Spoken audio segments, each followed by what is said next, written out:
What is good, guys? We are back at it again with the full card predictions for Michael Morales versus Gilbert Burns. And this one's going to be a little bit interesting because I got a little bit different with this one. We're not going to do Tapology. We're going to do a little bit different this time. Let me know if you guys like this way of breaking down the fights or if you guys want to go back to Tapology.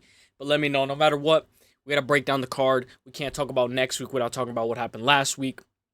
I want to mention, I didn't really go that crazy. I only was able to hit Jasmine Jasovicius money line by submission on points and a nice little goes the distance parlay. I had Grasso Silva to go the distance, Aldo Zahabi to go the distance, Farhat Chef to go the distance, and Jack Della versus Bilal to go the distance. That was the only parlay that I hit, so I figured I don't have to put it up here. But let's recap it. Beksat Almakhan with one of the fastest knockouts in the entire card. Boom, bang, Lee loses to Daniel Santos. It's okay, it happens. But Lee, for the future notice, I don't think I'm going to be able to pick you.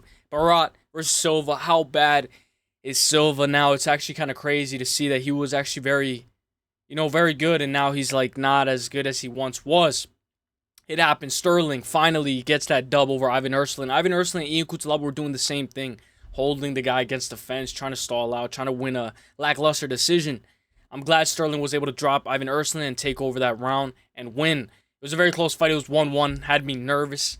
I'm not going to lie. I had a lot of parlays, guys. And I had some parlays where there was like 3 of the parlays where I had Farhat and Jack Della. And then the other one would end with Shevchenko. But I had Bilal. So that was where I was like a little mixed match. I was a little all over the place. But I'm happy that my lock of the week hit. Jasmine Jasovicius. Lock of the week, baby. We are done with the lock of the week skid. If you guys don't know, we lost the lock of the week skid with Bo Nickel. Now we are back in action with Jasmine Jasovicius. Looking to make it 2 lock of the week streak. We'll look for it on Wednesday. 6 best bets in lock of the week. Obviously, Mike Malott destroys Radke. What I want to say is I think Bukowski's definitely won that fight. But we'll just walk over it, in my opinion. I think Bukowski clearly won that fight, but the judges' scorecards were just a little all over the place. But the right guy won, in my opinion. Let me know what you guys think. Jasmine, beautiful first round sub. I believe it was in the first round. Correct me if I'm wrong. Let me actually double check. I got to double check right here. So, it was an absolute banger card. Not only was it a banger card, Jasmine Jasovicius. Yep, first round sub. Let's get it, Jasmine. Let's get it. Malott TKO's Radke. Let's go. How bad is Radke? And then Saint Denis, beautiful submission. Grasso Silva. Let's go Silva for the dub. Aldo Zahabi, although rightfully lost that decision. And Farhat. I think Farhat was on the verge of winning that fight. But it was now or never. She's 35. We don't know if she's ever going to get the title shot again. So it was now or never. Farhat, you did good. I thought you won that fight, but it is what it is. And Jack Della for the dub. So I only ended up getting 4 wrong, but it is what it is. Here we go. On to the next one. Without further ado, Gilbert Burns versus Michael Morales. This is how as real as it gets. This is how as big as it gets. Let's break it down. Without further ado, let's go to the first fight of the night. All right, here we go. Tecia Pennington versus Luana Pinheiro. It's going to be a very good scrap, in my opinion. What I like about this scrap is it's starting off the card. We don't know if the bout order is going to change. More than likely, the bout order is going to change. But guys, this is how the graphics look. So let me know if you guys like it this way better than Tapology. So here we go. Without further ado, Luana Pinheiro plus 300. Tecia Pennington minus 430. Luana Pinheiro is coming off a 3-fight losing skid. Luana is decently well-rounded athlete with a record of 11-4. She averages more than 2 takedowns per fight. Good BJJ. She can get wild. She can get tagged a little bit. Drawn into a brawl more often than usual. High volume. Decent cardio as well. Her 3rd loss in a row is a decision loss to Gillian Robertson. If you guys know, you know. Luana Pinheiro had to suffer that fight after that fight happened because of a brutal injury that Gillian Robertson was able to do to her. Matched up against Tecia Torres. Not Tecia Torres, Tecia Pennington. Tecia Pennington, who is married to Raquel Pennington, is very athletic, very explosive, and is married to Raquel Pennington. As you know, she has great low kicks, always pressures, always in your face is what I really like. Her only losses most recently are to Mackenzie Dern and Tabitha Ricci. This feels like this should be Ticia's fight to win. Ticia's coming off that super close decision win over Carlos Esparza. I had Tecia Pennington for the dub in that fight, so let's go. She has great forward pressure. She has an amazing ability to get right back up, always moves, never stays still. If Tecia can't get up, this can get very ugly. Ticia's going to be the pick. And give me Tecia Torres by 29-28, 30-27, and 29-28 unanimous decision. It's going to be a very close fight, but I recommend you guys take double chance because we know that just in case Luana Pinheiro gets finished, we take double chance Tecia by KO or on points. Let's go, my girl Tecia Pennington for the dub. Now we're going to get into the next fight. Let's go. Flyweight bout. Let's go. Hong Sung Park versus Carlos Hernandez. This is as real as it gets. This is another good fight. Hong Sung Park minus 186. Carlos Hernandez plus 144. Banger scrap. I always love to watch Carlos Hernandez scrap. Carlos Hernandez is a very well-rounded athlete. Hong Sung Park is undefeated. We just saw Navajo Sterling in a close fight. Very close that he almost lost his O. This is going to be a very close fight. Park is a dominant grappler, always has great timing on his shot selection. He can chase a sub while landing some good pop shots.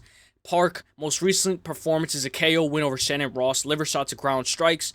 He can look a little off in the striking department, but he's shown improvements every single fight. Matched up against Carlos Hernandez. Carlos can wrestle, very good boxing, very good footwork as well, has great cardio, great fight IQ, and has a jab like a piston, which is by far one of his best weapons in his arsenal, in my opinion. Carlos can get out-wrestled at times usually, but he can hang with the best. He usually can work his way back up to the feet. Carlos Hernandez is 3-3 in the UFC and is in another super competitive matchup. His grappling was put on full display in his last fight against Yam, two-men Dambero. If you know, you know.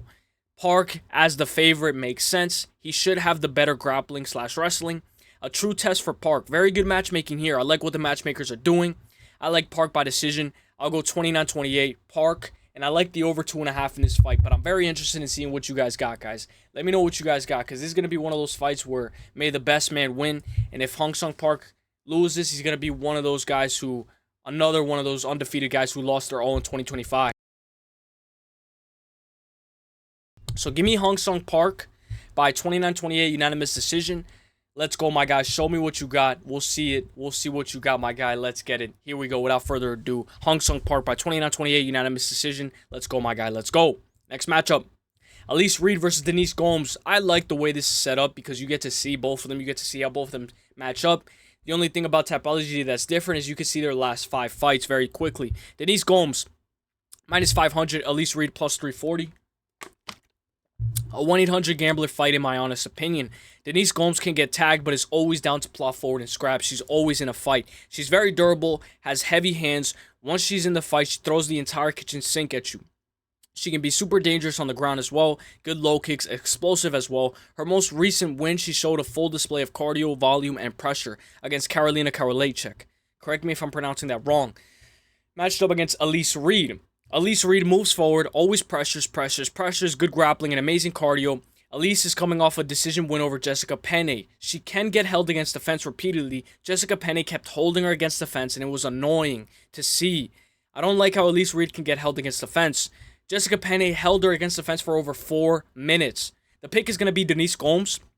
Elise Reed is very good. She has wins over Junyu Fry and Melissa Martinez. If you guys know, Melissa Martinez is the brother of David Martinez, who is also in the UFC. Elise has a good jab and can listen to her team very well, but I don't really care about that. What I care about is who's going to win this fight. Give me Denise Gomes to win this fight. This is going to be a super competitive matchup, and I can see it being 1-1 heading towards the third. This is why it's a 1-800 gambler type of fight, because Denise Gomes is a minus 500, and there's no reason you should be just putting her in parlays. There's no reason. She can easily lose this fight, but give me Denise Gomes. I'm going to go low confidence. I'm going to go 29-28 unanimous decision, but you guys know I like that double chance by submission or on points. Let's go Denise Gomes for the dub. Next fight. It's Luana Santos Fight Week, baby. Giyat! This is as real as it gets. Let's get it. Without further ado, let's get it. I can't wait to break this fight down. So here we go. Luana Santos versus Tainara Libosa. Luana Santos minus 138. Tainara Libosa plus 108. Very close with the odds. Very, very close. This is what I love. When the matchmakers know exactly what they're doing. I'm trying to get into the middle of the frame. When the matchmakers know exactly what they're doing. This is a very good matchup. And I know a lot of you guys don't know who Tainara Libosa is. Lisboa is. But she's very good in my opinion. This is a very good scrap. The reason why I like Tapology a little bit more is because there's a little bit more information at the bottom. She has competed in the UFC as well. She is 2-0 in the UFC. Tainara is going to give Luana Santos a run for her money. A very good scrap between these two. Luana Santos is a very well-rounded athlete with good kicks, good work, moving forward, always moves. She has very good footwork. She's a grappler. Once in control on top, she can maintain top position very well. She uses judo throws a lot, which is something that I don't like to see because sometimes her takedown attempts, her judo throws can fail her. She can struggle to get the fight down. But once she's on top, she works. Almost like a Jasmine Jastovicius, but in a different way. Matched up against Tainara Lisboa. Tainara is a striker. She has done Muay Thai in the past. Good knees. Works in the clinch. And she loves the knees in the clinch as well. Tainara is coming off of a decision win over Rivana. Grappled her way to victory in that fight. Good takedown defense. Good subs off her back as well. Luana by sub or points is going to be the pick for me. But very low confidence. Luana has a versatile arsenal of subs. She should be able to win. But when I look at this fight, guys, this fight is going to be a very good fight because we know that Tainara has very good heavy hands. She, in fact, has 3 TKO wins. And when I look at Luana Santos, she's going to have the grappling, the submission threat as well. She has 3 subs in the first round and 1 sub in the third. So this is going to be a little bit of a crazy fight. She does love that rear naked choke. She has a very good rear naked choke as well. So when I look at this fight, guys, I really want to say that Luana should be able to get the submission, but I don't think so. I think this fight's going to go the distance, and it's going to be 1-1 heading towards the third, and it's going to be a 50-50 fight. Whoever has the more cardio, whoever's pushing it, whoever wants this win more is going to prevail. Give me Luana Santos, low confidence to win this fight. I'll take Luana Santos at a -138, and give me the over 2.5 in this fight. The over 2.5 should be great. We shouldn't have to sweat it. Unless this gets ugly. But what I love about this is they include the leg reach. 39-inch leg reach for Luana Santos, 38 for Tainara. Give me Luana Santos to win by decision. Let's go. Low confidence. Let's go, my girl. Let's go. Next fight. Jared Gordon. Now, this is going to be crazy because the bout order is changing. The bout order is changing a lot. Jared Gordon versus Thiago Moisés. Jared Gordon is very good, but he hasn't had the best luck as of late. Excuse me, guys. Excuse me. Jared Gordon, -113. Thiago Moisés, -113. Very good matchmaking on this fight. Jared Gordon hasn't had the best luck as of late. Jared Gordon is a good boxer, solid chin, decent durability. He can be out-grappled, not too much power on his side, but he's always in a fight and he never quits on himself. His most recent performance is a split decision loss to Nazareth Hakparash, but it was a very close fight. One thing I want to say, guys, is we have to look at the last fight for Jared Gordon, guys. Not only do we have to look at it, guys, but this is going to be one of those fights, guys, where it's going to get ugly, it's going to get disgusting, it's going to get hideous, guys. And if we look at Jared Gordon in his last 5, he has 2 losses in his last 5, 1 no contest with Bobby Green, and 2 wins. So this is going to get ugly. Not only is it going to get ugly, guys, but I can definitely see this fight being one of those fights where it's going to be a terrible fight for Jared Gordon, in my opinion. So let's go. Here we go. Let's break it down. He got out-grappled. He can be out-grappled. It's going to be a very close fight.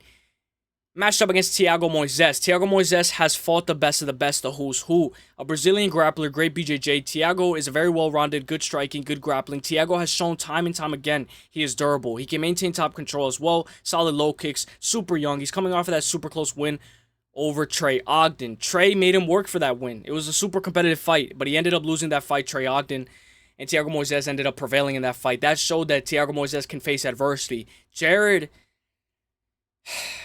doesn't have the best luck, and I'm going to have to favor Thiago Moisés. I'm going to go Thiago Moisés. This guy went toe-to-toe with Islam Makhachev. Thiago Moisés to survive the storm and win 29-28 unanimous decision.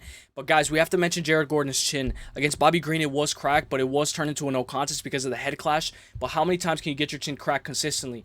In my opinion, guys, it's going to be a very close fight. I'm going to have to take Thiago Moisés for the dub. Give me Thiago Moisés to win this fight. And there's one fight that was not on here, so we're going to have to break it down right now. Here we go. Conor Matheus versus Yadier DelValle. This fight, I missed it. So, it was supposed to be before the Luana Santos fight. Conor Matheus versus Yadier DelValle. Conor Matheus plus 300, Yadier DelValle minus 430. So, we're back to Tapology, guys. Let me know what you guys think. Conor Matheus, great cardio. He can get tagged, and he eats one to give one. Good takedowns, good subs, and I can expect... I understand why he's the underdog. He can chase submission over position, and that could be a little bit of... It could lead to his own demise. His most recent performance is a loss to Jose Delgado. His chin has been cracked. Connor Matheus has decent volume, matched up against Yadier, DelValle. Correct me if I'm pronouncing that wrong. Very good wrestler, good grappler, good 1-2, good power, decent takedowns as well. Can get drawn into a brawl, which is something that I really don't like. Hangs in the pocket a little bit too much. Utilizes the clinch. Great elbows in the clinch, good knees in the clinch, very good submission threats. Contender Series. He comes from the Contender Series and is now making his UFC debut. Welcome to the UFC, my guy Yadier. Connor can make this ugly. DelValle can chase subs a bit too much. DelValle to have a successful UFC debut. So guys, give me Yadier DelValle to win this fight. He is undefeated. So you guys know with the undefeated fighters, we got to be a little bit crazy. We got to be a little bit... It's going to get a little sketchy with these undefeated fighters, guys. You got to be a little bit crazy in order to bet on them, in my opinion, because you got to do your tape study. Do your tape study, guys. With this fight, guys, give me Yadier DelValle to win this fight against Connor Matheus. I understand why Connor Matheus is a massive underdog. He lost to Dennis Bazooka by KO.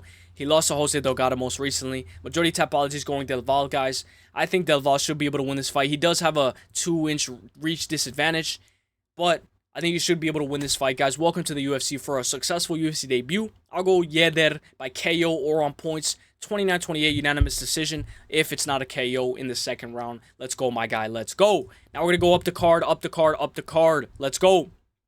Gabe Green versus Matheus Camilo. So that was the only fight that wasn't there. And sometimes, you know, the fighter is not there, but we'll break it down. We'll break it down. Here we go. Bear with me, guys. Matheus Camilo versus Gabe Green. They don't even have a photo for Matheus Camilo. It's his debut. So I was going to say this is the main card time, but it's still on the... It shows us the prelims here, but let's go. Matheus is on a 6-fight win streak, only going the distance twice out of his last 6. So this is going to be a very good fight, in my opinion. The matchmakers know exactly what they're doing, and if I know a lot of you guys are going to say this is a pretty lackluster card, it shows that it's on the main card on Tapology. So I think it's the main card. So, with this fight right here, guys, we know Matheus is 9-2. He's very good as well. This is going to be a very tough test for Matheus. With these guys, you know, every time a guy makes his UFC debut, it's always a sweat. Most of the time. Gabe Green is going to give this guy a run for his money. Let's break it down. So, Matheus marches forward, always looks to create chaos. Matheus has a lot of cardio, good striking, and good power. Very good ones on top, chases subs, finish submissions. He can finish submissions, and he can be very aggressive. Matheus is a true prospect coming into the UFC without going through Dana White Contender Series or Ultimate Fighter, which is very interesting because that's what makes it more tricky. The fact that this guy's not coming from Dana White Contender Series, he's not coming from Ultimate Fighter, makes it even more harder for me to do my tape study. Matched up against Gabe Green. Gabe Green has great low kicks to keep this in the striking department. An athletic beast. He's going to be looking to keep this on the feet. Good volume, decent cardio streak. He has very good striking in my opinion. Can be light on his toes as well. And always seems to threaten subs as well. And can look for a reversal. He got knocked out against Brian Battle in his most recent fight. He's been very inactive. It's been almost 2 years since his last fought. Gabe Green is attempting to compete at lightweight. Gabe Green is normally a welterweight. He's inactive. He should be the taller fighter, but at 155, the pick is going to have to be Matheus Camilo to win. I'm going to go by KO or on points. Maybe. I know this is not really a possibility, but he does have 2 submission wins on his record. So maybe by submission or on points as well, just in case. But guys, I am going to have to go Matheus. Matheus, if you guys don't know, has a lot of TKOs. He has 4 TKOs, guys, and he's very new to his record. He's only 9-2. Welcome to the UFC, Matheus. Give me Matheus Camilo to win this fight by 29-28 unanimous decision. If not, we take double chance by KO or on points. No matter what, I take double chance by KO or on points. But more than likely, I think Matheus is going to win a hard-fought, gritty, 15-minute decision, 29-28. Let's go, my guy, Matheus, for the dub. Let's go. Now we're officially on the main card. Julian Erosa versus Moisés Costa. Julian Erosa plus 172. Costa minus 225. Very good matchup here, guys. Very good matchup. Let's break it down. Allergy season, my bad. Julian Erosa has 14 subs in his entire career, 12 TKOs, and 5 wins by decision, 2 of them by split. Erosa is a long striker with a great sub game. He can be a bit chinny, but lands six significant strikes per minute, averages more than 2 takedowns per fight. He has a killer instinct, and we've seen this on full display in his most recent couple of performances, especially in his most recent performance against Darren Elkins. He finished him with 4 minutes and 15 seconds into round 1. 3-fight win streak for Erosa, matched up against Mazikul Costa. Costa's coming off of that beautiful performance against C-Rod. He is also on a 3-fight win streak, beating Shalin Norebeki, Andre Fili by sub, and most recently C-Rod by decision. One of his best performances to this day. He's a creative striker, decent takedowns, and great scrambles and reversals, especially when held against the fence. He knows exactly what he's doing, and he knows how to get his back off of the fence, and he keeps his fight in the middle at all times, and he works in the striking department always. Both on 3-fight win streaks. The sub game of Erosa is alarming, but we know Costa has a very good sub game as well, great at BJJ as well, and he's very active. Very active. He is fighting a lot this year. This is the 5th time he's going to be fighting in a year. Costa is going to be the pick, 29-28, unanimous decision. Give me the over 2.5 as well. So, guys, I'm going to take Costa. I like his activity, guys. I chose C-Rod against Costa. But with this fight right here, guys, I got to go with my guy Costa, guys, over Julian Erosa. The matchmakers know exactly what they're doing with this fight. And this is going to be a banger scrap. So, if you're one of those guys who's like, I don't really want to watch this card, I recommend you at least watch this fight. This is going to be a good one. Give me Costa to win by 29-28, unanimous decision. Let's go, my guy. Let's go. Let's go. Nursulton Ruziboev versus Dustin Stoltzfus. This is going to be another banger scrap right here, guys. Let's break it down. Minus 295 for Ruziboev. Dustin Stoltzfus plus 220. This seems like a tailored matchup for Ruziboev, but we always have to break it down. We can't just say, oh, there's a 100% chance that this guy's going to win. Anything is possible in the fight game. Let's go. Especially how Dustin Stoltzfus knocked out Marc-Andre Barriault, and Marc-Andre Barriault finished Bruno Silva. Dustin Stoltzfus is looking like the man right now, so here we go. Ruziboev is 6'5", coming off of a great KO win over Eric Mikonico. Prior to that, he lost to Buckley by decision. That's his only loss in the UFC. Ruziboev has 15 subs in the first round, 5 subs in the second, 10 TKOs in the first round, 1 TKO in the second, 2 TKOs in the third. He is a finisher with only 2 wins by decision. He can be a counterpuncher on his feet, waiting for your mistakes to capitalize on it. Matched up against BJJ black belt Dustin Stoltzfus. Good power, has been wrestling immensely as of recent as well. 11 takedowns in his last 5 fights. Dustin has been finished before, twice by TKO in the first round, and twice by sub in the third round. And has lost 2 decisions. Dustin, most recent performance looks amazing. Since we've seen Marc-Andre Barriault destroy Bruno Silva, Dustin Stoltzfus looked amazing in that Marc-Andre Barriault fight, and he brought the war to Marc-Andre. This is going to be another war. Ruziboev's only loss in the UFC is to Buckley at 170 on short notice. Ruziboev is going to be the pick. I'm going to go by KO on points. I like the money line as well. He's a great play. Maybe an over 1.5 here can be the play. Give me Ruziboev to win this fight at a minus 295, and give me him by KO or on points. I'm going to go by 2nd round TKO, if not 3rd round TKO. Let's go, my guy Ruziboev. Show us what you got, my guy. Let's go. This is going to be a good card. This is going to be a very good card. Sodiq Yusuff versus Marion Santos. Now, if you guys know Marion Santos, guys, Francis Marshall had a very close fight with him, and a lot of people gave that fight to Francis Marshall. But Marion Santos saved the parlays. The judges saved the parlays that day. Here we go. Sodiq Yusuff plus 114. Marion Santos minus 146. This is as real as it gets. Marion Santos is coming off that super close fight that you can argue shouldn't have won his way against Francis Marshall, but is on a 3-fight win streak, beating Rafael Barbosa and LFA, beating Con Offley and Francis Marshall in the UFC. Marion Santos can march forward and be hit. He's a heavy-handed, great takedown defense, very athletic as well. He always presses forward with the striking, but has holes in his wrestling game. He got taken down by Francis Marshall a lot. Matched up against Sodiq Yusuff. Sodiq Yusuff hasn't been active in a while. The last time he fought was a year ago against Diego Lopez. He's on a 2-fight losing skid to Edson Barbosa and Diego Lopez. He is 6-3 in the UFC, not including Dana White Contender Series. Yusuff will have a 1-inch disadvantage, but I don't think it will matter as much because he has great takedown defense and he's very technical. He's going to be looking to keep this fight on the feet, keep this fight in the middle of the octagon. And if he doesn't get caught early, he should be able to win this fight. This is going to be a very close fight. Looking at records, you will go Marion Santos. Just looking at the records, if we look at Marion Santos, 16-1 versus 13-4. This guy's he's coming off of a 2-loss skid. You're going to go Marion Santos. But I believe in Sodiq Yusuff. I think Sodiq Yusuff should be able to keep this fight on the feet. Don't get caught early. And he definitely can win. He should be able to win 2 rounds out of the 3. If he doesn't get caught early. It's all about whether he gets caught. The pick is going to be Sodiq Yusuff by KO on points. I remember when Sodiq Yusuff even dropped Barbosa in that 5-round war. He ended up losing that fight by decision, but he still brung it to Barbosa early. I got Sodiq Yusuff, guys. He's been very inactive. When I go to see the last time that he fought, guys, the last time that Sodiq Yusuff fought, guys, was Diego Lopez over a year ago. So that's a little bit of a massive red flag. You're going to have a little bit of ring rust. But, guys, give me Sodiq Yusuff to win this fight by KO or on points. I'm going to go by decision. 29-28, unanimous decision. Let's go, my guy Sodiq Yusuff. Let's go. Co-main event. I know this co-main...